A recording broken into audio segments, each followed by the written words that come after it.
ቀን ባልና ሚስት አይጣሉ። ሚስት ሮጣ አሉ መኝታ ቤት ገብታ ቆልፋ ለባሏ ከዛሬ በኋላ ጥቅማ ጥቅም የምታገኝ መስሏል።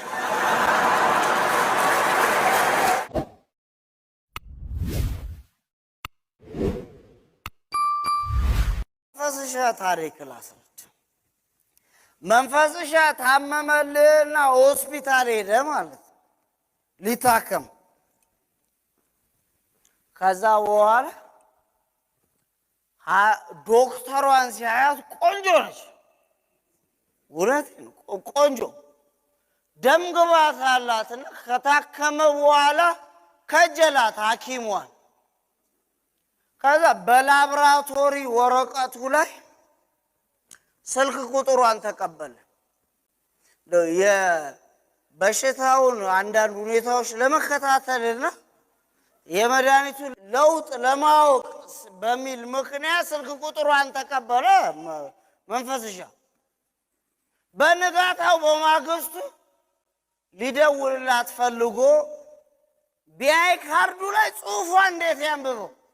የዶክተሯ ቤል ቢሰራው ቢገለበጥ ቢያየው ቤት በኩል ግራ ሲገባው ምን ቢያረግ ጥሩ ነው? ፋርማሲ ሄዶ አስተረጎመላ።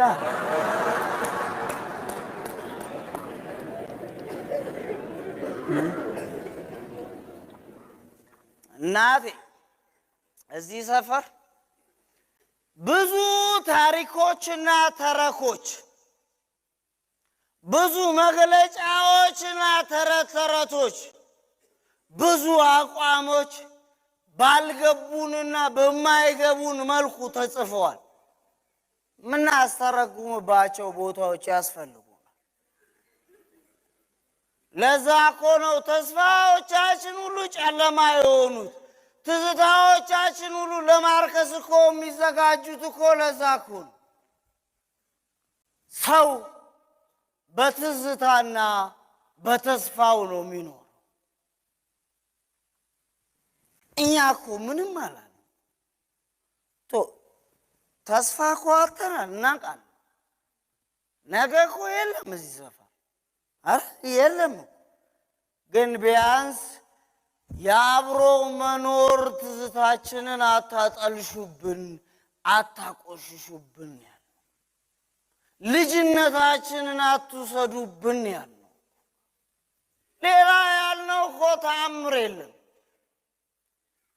በትላንትና በነገ በተስፋና በትዝታ መካከል ያለውን ወሰንና መስመር አታደብዝዙብን ያለው። ሌላ ያለው ነገር ይሄ ከተማው ጫፍ ላይ ያለው መኖሪያ ቤት ታውቋል? የጋራ መኖሪያ ቤት ኮንዶሚኒየሙ በስተ ምስራቅ አቅጣጫ ያለው የወሰን መስመሩ ተካሏል እኮ። የወሰን መስመሩ እንዴት እንደተካለለ ታውቃለህ? የጋራ መኖሪያ ቤቶቹ መሀል ለመሀል እኮ ነው የሚያልፈው። እውነትን እኮ ሞባይልን አውጥተህ ማየት ትችላለህ። እንደውም አሉ በዚህ በስተ ምስራቅ ያለው የጋራ መኖሪያ ቤት የወሰን መስመር ድንበሩ የለም። ባልና ሚስቶቹ ቤት ላይ አረፈ። እውነትን እኮ ነው። ከዛ ሳሎን በዚህኛው ጽንፍ፣ መኝታ ቤት በዚህኛው ጽንፍ ሆነን አንድ ቀን ባልና ሚስት አይጣሉ። ሚስት ሮጣ አሉ መኝታ ቤት ገብታ ቆልፋ ለባሏ ከዛሬ በኋላ ጥቅማ ጥቅም የምታገኝ መስሏል።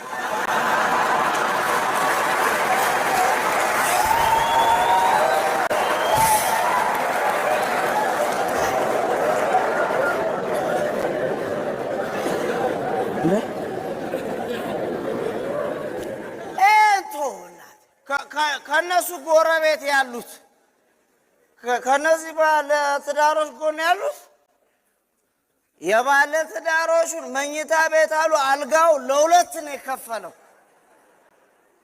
ከዛስ አልጋው ለሁለት ከፍሎት ሚስትየዋን አሉ አጎራባች ካሉ ወንደላጤ ጋር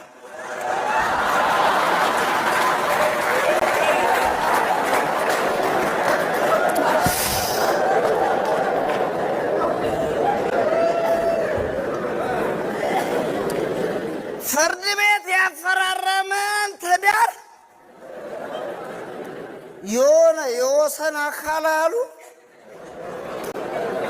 ይለይላል። ምን ህጋዊ ነኝ ምናምን ወረቀት ይዛል በህገወጥ መልኩ ኮፒ ይሰራል። እኮ ቀላል እኮ ነው። እንደውም ባለ ሁለት መኝታ ተከራይታሉ እዛ ሰፈር ሳሎን መብራት ጠፍቶ መኝታ ቤት አለ። እኮ ቀላሉ እኮ ነው። ልጆች አሉ።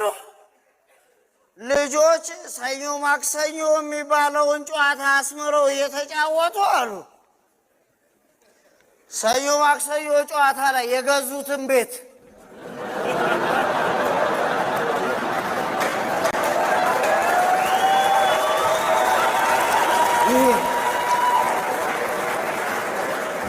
ሰኞ ማክሰኞ ተጫውተው የገዙት ቤት የለም።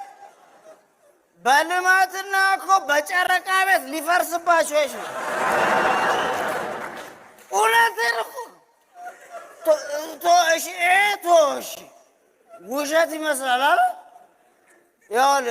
ልጆች ሳሎን ቤት ሌባና ፖሊስ ድብብቆሽ እየተጫወቱ ማለት ነው። ሳሎን ቤት ፖሊስ የነበረው ድንገት መኝታ ቤት እኮ ሌባው ነው ታገኙ። ለምን እንደሆነ አውቃል። የወሰን መስመሩ የለም። ጠቃጠቆ እኮ ነው። ለመሽሎክሎክ ይመቻል።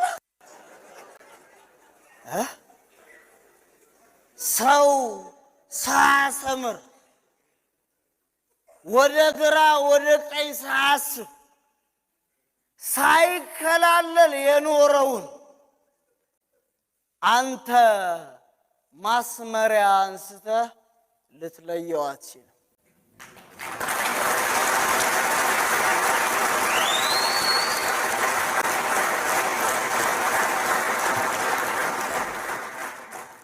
ከሰፊው ሕዝብ አውቅልሃለሁ የሚል ሰው ማለት ነው። ግንብ አይሰራ ድልድይ ያበጃል እንጂ።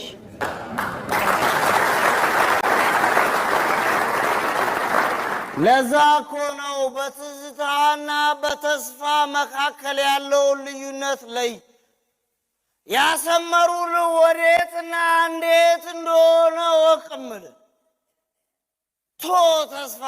ተስፋ ነገ ነው፣ ላታየው ትችላለህ። የዚህ ሰፈር መከራ ብዙ ነው። ቢያንስ ግን ትዝታን እንዲወስዱልህ አትፈቅድላቸው። ትዝታ እኮ የማገገሚያ የመጽናኛ የመዳኛ ዋሻ እኮ ነው። ትዝታ ምናብ አይደለም፣ ምስክር ነው እንጂ። በምናባቸው ተረት እኮ ታሪክ በሚጽፉ ሰዎች እኮ ነው እየተዋደቅንና እየሞትን ያለን። አይ ብለህ ካልጠየቅ ምን እንደሚሉ ታውቃለህ? ከሰላም ገንዘብና ሀብት ያተረፈ ሰው አለ? የለም። ከጸብና ከጦርነት እንጂ። ምን አለፋ የተቃጠሉትን መኪናና ብረት በቅርብ ጊዜ ውስጥ በግልጽ ጨረታ ውስጥ ይወጣልሃል ይሉሃል።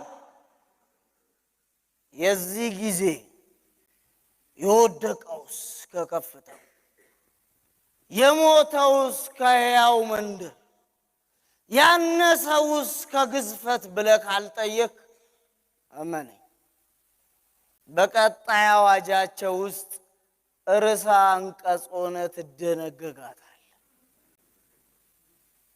ቀላል ጥያቄ ምን ያልነው እባካችሁ ተስፋ አታሳዩን። ነገ ይቅርብን። ዛሬን እኛ እንሙት። ቢያንስ ትላንታችንን ልጅነታችንንና አብሮ መኖራችንን አትሰዱብን እኮ ነው።